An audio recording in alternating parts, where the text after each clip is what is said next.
Hey students, welcome to Loksatta Yashasvi Bhava. How are you? Are you being too taxed with your studies? Want to relax for a moment? Okay, then listen to a small story.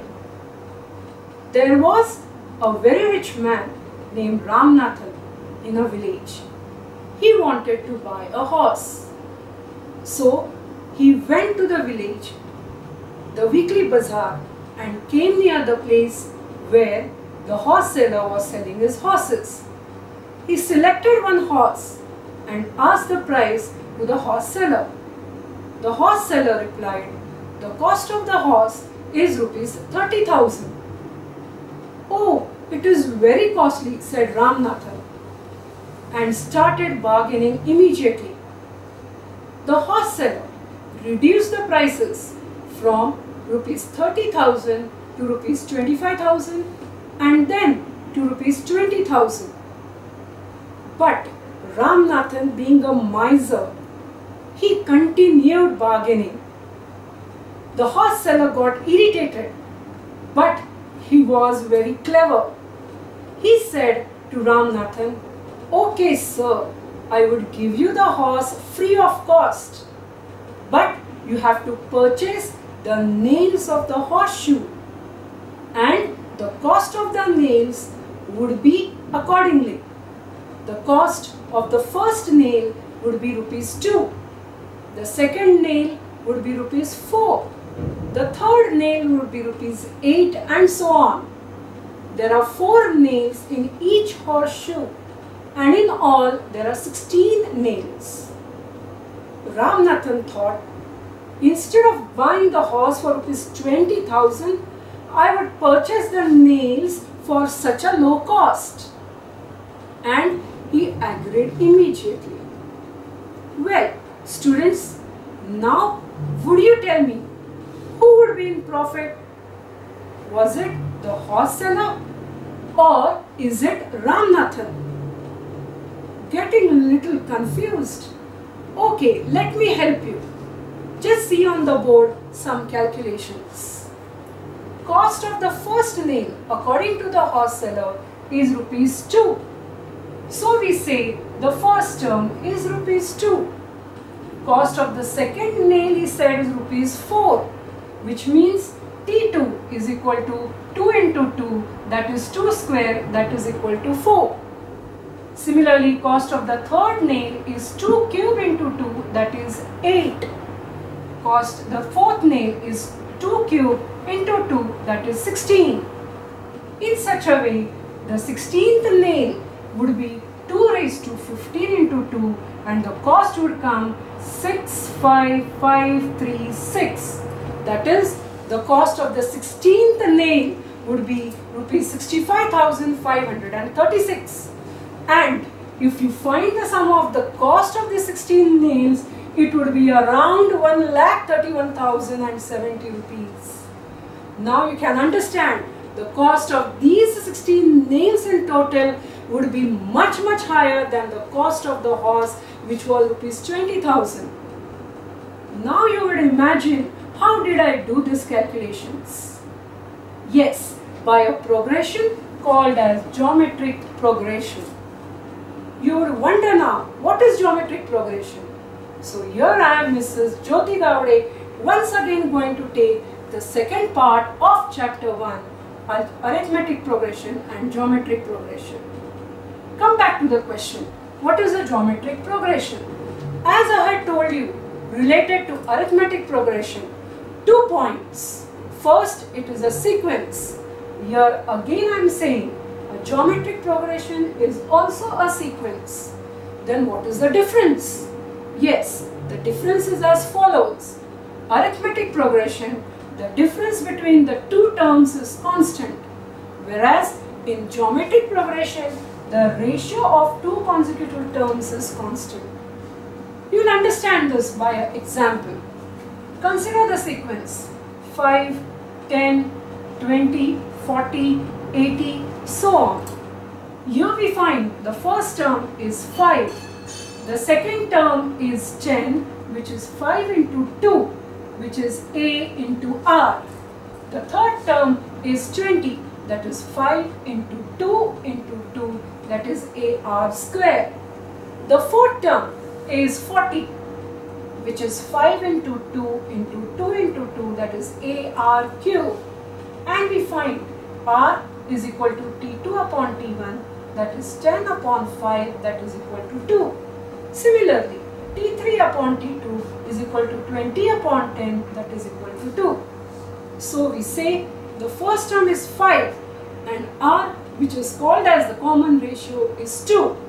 So the given sequence is a geometric progression.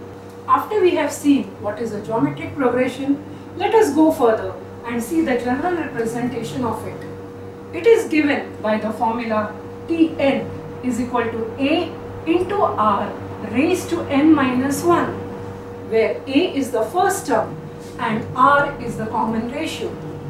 You will understand this formula when we take an example. Find the ninth term of the GP 3, 6, 12, 24 and so on. Always remember students, when any sequence is given and you solve either an AP sum or a GP sum, write down the sequence as your first step. So we write the sequence 3, 6, 12, 24 and so on. Here the first term A is 3. R is equal to T2 upon T1, that is 6 upon 3, that is equal to 2.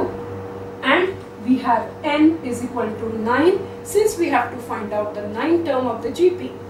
Let us substitute these values in the formula Tn is equal to A into R raised to n minus 1. And hence we say the ninth term is 3 into 2 raised to 9 minus 1, that is 3 into 2 raised to 8. Now a problem arises. How can we find the value of 2 raised to 8? You would ask me, teacher, do we have to do the calculations of 2 into 2 into 2 and so on 8 times? No, I would say use a small step. Instead of taking 2 raised to 8 and multiplying 2 8 times, you can use the rules of indices and split it as 2 raised to 4 into 2 raised to 4. And you know that 2 raised to 4 is 2, 4, 8 and 16. And then 16 into 16 would be 16 square. And I know you are very well revised in square tables. 16 square is 256. So we say 3 into 256 gives us 768. Do not forget to write the final answer. The ninth term of the given geometric progression is 768. We will solve one more sum and you will get your ideas too clear about it. See the second sum. If the second term and the fifth term of a GP are 24 and 81 respectively, find the first term and the common ratio. How to solve this? We have two conditions being given to us. The second term is 24 and the fifth term is 81. We know the formula Tn is equal to A into R raised to n minus 1. We will use condition 1 and write 24 is equal to A into R raised to 2 minus 1 because we know that n is equal to 2. We will solve this and write AR is equal to 24, which would become our equation 1. See, it's a second condition. It has been given to us T5 or the fifth term is 81. Similarly, we write it as 81 is equal to A into R raised to 5 minus 1 because n is equal to 5. And we calculate it as 81 is equal to AR raised to 4. We split AR raised to 4 into AR and to R cube. Why? Because we have the value of AR as 24 in result 1. We substitute this value in the given equation and write 81 is equal to 24 R cube. Solving it arithmetically, we get R cube is equal to 81 upon 24, that is 27 upon 8. Finding the cube roots, we get R is equal to 3 upon 2. So we have found out both the values. A is equal to 16 and R is equal to 3 upon 2. Now once we have got the value of r upon 2, substitute it in the equation ar is 24 and get the value of a as 16. Hence we say if the second term and the fifth term of a GP are 24 and 81 respectively, the first term is 16 and the common ratio is 3 upon 2. I hope up till now you must have understood very clearly the difference between the arithmetic progression and geometric progression till the general representation of the geometric progression. Let us see the sum of the first n terms of a GP. We are going to see three formulas in the sum of the first n terms of a GP. The first formula says Sn is equal to a into 1 minus r raised to n upon 1 minus r. Remembering the condition, the value of r is less than 1, or Sn is equal to a into r raised to n minus 1 upon r minus 1, again r is greater than 1, and Sn is equal to na when r is equal to 1. We will understand these formulas again when we see certain examples. Example 1. Find the sum of the first 7 terms of the GP 1, 3, 9 and so on. We write the GP on the board 1, 3, 9, so on. Here we know again the first term a is 1. R is equal to T2 upon T1, that is 3 upon 1, that is equal to 3, and obviously n is equal to 7. Once again we see the value of r. The common ratio is 3, which means r is greater than 1, and so we have to choose the second formula for solving the sum. So we write Sn is equal to a into r raised to n minus 1 upon r minus 1. Substituting the values in the formula, we get S7 is equal to 1 into 3 raised to 7 minus 1 upon 3 minus 1. That is 1 into any number is equal to the same number. Similarly, 1 into 3 raised to 7 minus 1 would give us 3 raised to 7 minus 1. Once again, do not get stuck up to finding the value of 3 raised to 7, because we can split 3 raised to 7 by using the laws of indices as 3 raised to 5 into 3 raised to 2. 3 raised to 5 is the same: 3, 9, 27, 81 and 243, and 3 square is 9. So 243 into 9 can be easily be written as 2187. Minus 1 would give you 2186 upon 2, and so our 7th term in the given geometric progression would be 1093. Do not forget once again to write the final answer. The sum of the first 7 terms is 1093. As here we had used the second formula, we will see a similar sum where we have used some other formula related to some of the first 10 terms. Let us see one more sum so you would get an idea which formula is to be used where. The sum says, find the sum of the first 8 terms of the GP 3, minus 6, 12, minus 24 and so on. We write the given geometric progression on the board as 3, minus 6, 12, minus 24 and so on. Here the first term is 3. Similarly, common ratio can be found out by finding out T2 upon T1, that is minus 6 upon 3, and we get the value as minus 2. We know the value of n is equal to 8. Once again let us see the value of r. R is equal to minus 2, which means the condition says r is less than 1. So students, which formula are we going to use? Yes, we are going to use the first formula. Sn is equal to a into 1 minus r raised to n upon 1 minus r. Substitute the values in the formula and we get S8 is equal to 3 into 1 minus minus 2 raised to a upon 1 minus minus 2. Now students, do not get confused at this particular step, because here once again we are going to use a rule which we have studied earlier.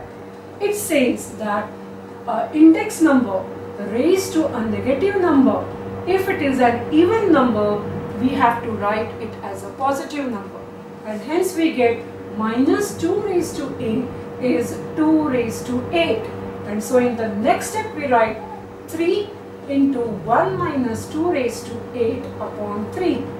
Once again, 2 raised to 8, as I had shown you before, is 2 raised to 4 into 2 raised to 4. That is 2, 4, 8, 16. And 16 square is 256. So we get the value of 2 raised to 8 as 256. And 1 minus 256 is obvious, minus 255. And so we conclude that the sum of the first 8 terms of the given geometric progression is minus 255. Do not forget once again that up till now we have seen what is geometric progression, we have seen its general representation. Now we went through some of the first n terms of a GP. Let us come to the next part, that is particular terms in a GP. When we wish to consider the terms in the GP, that is 3 consecutive terms, 4 consecutive terms and 5 consecutive terms, we may consider them as A upon R, A, AR. 4 consecutive terms as A upon R cube, A upon R, AR and AR cube, and 5 consecutive terms as A upon R square, A upon R, A, AR and AR square. Solving one example related to the same will give you a clear idea. See this example related with it. Find 3 consecutive terms in a GP such that the sum of the first 2 terms is 9 and the product of all the terms is 216. Let the 3 consecutive terms in the GP be A upon R, A and AR. Once again, there are 2 conditions given. The sum is 9 and the product is 216.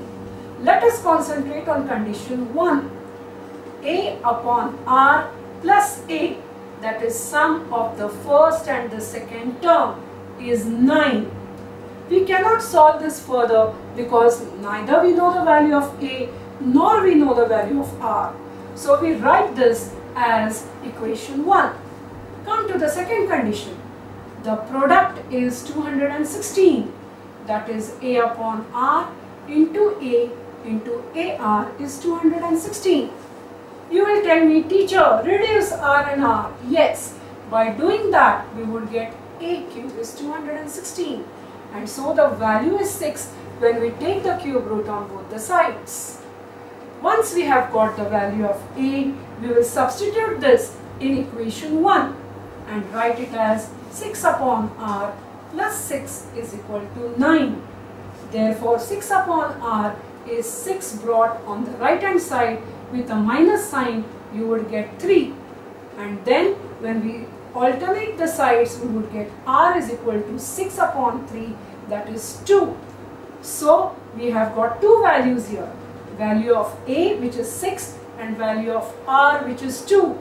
And then we may say the 3 consecutive terms A upon R, A and AR would be 6 upon 2, 6 and 6 into 2, that is 3, 6, 12 respectively. So these were all the main concepts and formulas related with geometric progression. Let us see once again the differences between AP and GP. As we know, both are sequences, but in arithmetic progression we find the difference is constant, whereas in geometric progression the ratio is constant. When we see the general representation, we get Tn is equal to A plus n minus 1d, whereas here in geometric progression Tn is equal to A into R raised to n minus 1. When we come to the sum of the first n terms, we have 2 formulas in AP. Sn is equal to n upon 2, 2a plus n minus 1d, or Sn is equal to n upon 2, a plus L, where L is the last term. In case of GP, we have 3 formulas related to the conditions R is less than 1, R is greater than 1, or R is equal to 1, where the formulas are Sn is equal to A into 1 minus r raised to n upon 1 minus r, or Sn is equal to a into r raised to n minus 1 upon r minus 1, or Sn is equal to na. Talking about the consecutive terms, we have 3 consecutive terms as a minus d, a and a plus d, 4 consecutive terms as a minus 3d, a minus d, a plus d, a plus 3d, 5 consecutive terms as a minus 3d, a minus d, a plus 2d and a plus d in an arithmetic progression. Considering geometric progression, we have 3 consecutive terms as a upon r, ar, 4 consecutive terms as a upon r cube, a upon r, a and ar cube, and 5 consecutive terms as a upon r square, a upon r, ar and ar square. After we have gone through all this, we are going to consider the last point of differentiation. We say that if 3 numbers x, y, z are in arithmetic progression, then y is said to be the arithmetic mean between x and z. And in case of geometric progression, we can say if 3 numbers x, y, z are in geometric progression, then y is said to be the geometric mean between x and z. So, what are these 2 new terms, arithmetic mean and geometric mean, mean?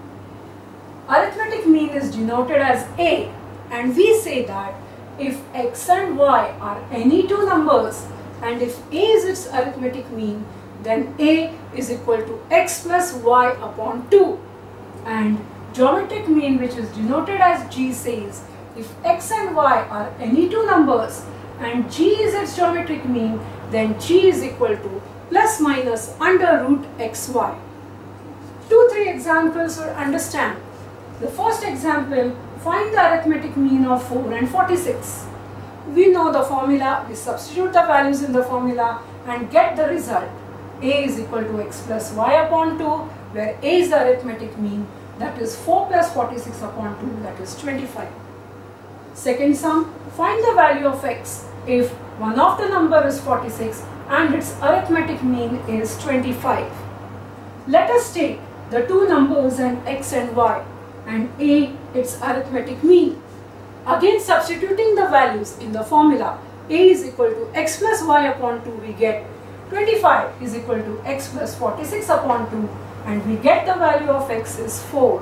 What is x? X is one of the number 4, the other number is 46, and so its arithmetic mean is 25. Let us see one sum related with geometric mean. The sum says if x plus 3 is the geometric mean between x plus 1 and x plus 6, find the value of x. We know the formula g is equal to plus minus under root xy if g is the geometric mean.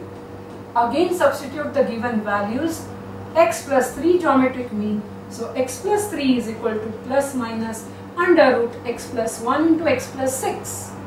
Students, do not get stuck up at this stage and see that you are going to solve it further by using the rule of squaring both the sides. Squaring both the sides, you are going to get x plus 3 square is equal to x plus 1 into x plus 6. Expanding them, we would get 2 equations, one on the left hand side, one on the right hand side. Solving the 2 equations, we are going to get the value of x is 3. And so we say that if x plus 3 is the geometric mean between x plus 1 and x plus 6, we get the value of x is equal to 3. So this was the first chapter, arithmetic progression and geometric progression, where we have seen so many subtopics, that is a sequence, a progression, arithmetic progression, geometric progression, its subtopics, arithmetic mean, and last but not the least, the geometric mean. Students, I would like to tell you once again very few points, that is, learn and revise the concepts and formula of the lesson from time to time. Revise the square tables and cube tables once again, so you will find it very easy to calculate the sums related with geometric progression and solve all the problems related to the chapter, not only in your textbooks but Also, you may consider some reference book, and do not forget to read the issue related to arithmetic progression and geometric progression in Loksatta Yashasvi Bhava. Also remember students, if you have any doubts and queries, please do not hesitate to contact our email to the address www.loksatta.com. Thank you.